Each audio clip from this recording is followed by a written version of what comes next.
Guys, welcome back to my YouTube channel. ಇವತ್ತು ನಾನು ಮಾವಿನಕಾಯಿ ಚಿತ್ರಾನ್ನ ಮಾಡಿದ್ದೀನಿ. ಮಾರ್ನಿಂಗ್ ಹೊತ್ತು ಏನಾದರೂ ಈಸಿಯಾಗಿ ಬ್ರೇಕ್ಫಾಸ್ಟ್ ಮಾಡಬೇಕಂದ್ರೆ ಈ ಒಂದು ರೆಸಿಪಿನ ಟ್ರೈ ಮಾಡಿ. ತುಂಬಾ ಟೇಸ್ಟಿಯಾಗಿ ಬರುತ್ತೆ.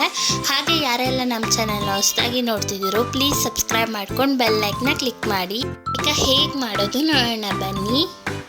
ಈಗ ಸ್ಟವ್ ಆನ್ ಮಾಡಿ ಒಂದು ಪ್ಯಾನ್ಗೆ 2 ಟೇಬಲ್ ಸ್ಪೂನ್ ಆಯಿಲ್, ಎಣ್ಣೆ ಕಾದಿದ ನಂತರ ಅರ್ಧ ಟೇಬಲ್ ಸ್ಪೂನ್ ಸಾಸಿವೆ, ಸಣ್ಣದಾಗಿ ಹಚ್ಚಿಟ್ಕೊಂಡಿರುವಂಥ ಒಂದು ಹಸಿಮೆಣಸಿನ್ಕಾಯಿ, ಟೀ ಸ್ಪೂನ್ ಉದ್ದಿನಬೇಳೆ, 1 ಟೀ ಸ್ಪೂನ್ ಕಡಲೆಬೇಳೆ, 2 ಟೇಬಲ್ ಸ್ಪೂನ್ ಕಡಲೆ ಬೀಜ, 5 ರಿಂದ 6 ಕರಿಬೇವಿನ ಸೊಪ್ಪು, 7 ರಿಂದ 8 ಗೋಡಂಬಿ. ಗೋಡಂಬಿ ಇಲ್ಲ ಅಂದರೂ ಸ್ಕಿಪ್ ಮಾಡ್ಕೊಬೋದು.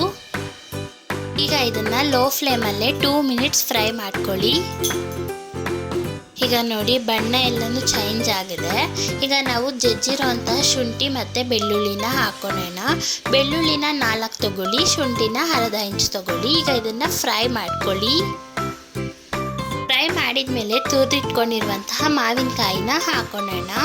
ನಾನಿಲ್ಲಿ ಮೀಡಿಯಮ್ ಸೈಜಿಂದು ಒಂದು ಮಾವಿನಕಾಯಿನ ಹಾಕೊಂಡಿದ್ದೀನಿ. ಈಗ ಇದನ್ನು ಒಂದು 2 ಮಿನಿಟ್ಸ್ ಫ್ರೈ ಮಾಡ್ಕೊಳ್ಳಿ.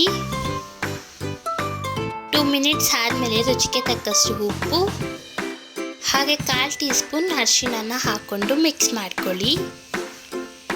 ಈಗ ಇದಕ್ಕೆ 250 ಗ್ರಾಮ್ ಬಾಯ್ಲ್ ಮಾಡಿರೋಂಥ ರೈಸನ್ನು ಹಾಕ್ಕೊಳ್ಳಿ. ಈಗ ಇದನ್ನು ಚೆನ್ನಾಗಿ ಮಿಕ್ಸ್ ಮಾಡ್ಕೊಳ್ಳಿ. ಹಾಗೆ ಯಾರೆಲ್ಲ ನಮ್ಮ ಚಾನಲ್ನ ಹೊಸದಾಗಿ ನೋಡ್ತಿದ್ರು ಪ್ಲೀಸ್ ಸಬ್ಸ್ಕ್ರೈಬ್ ಮಾಡ್ಕೊಳ್ಳಿ ಗೈಸ್. ಹಾಗೆ ಒಂದು ವಿಡಿಯೋ ಇಷ್ಟ ಆಗಿದ್ರೆ ಲೈಕ್ ಮಾಡಿ, ನಮಗೂ ಕೂಡ ಸಪೋರ್ಟ್ ಮಾಡಿ. ನೋಡಿ ಗೈಸ್, ಎಷ್ಟು ಸಿಂಪಲ್ ಆದ ಮ್ಯಾಂಗೋ ರೈಸ್ ರೆಸಿಪಿ ರೆಡಿ.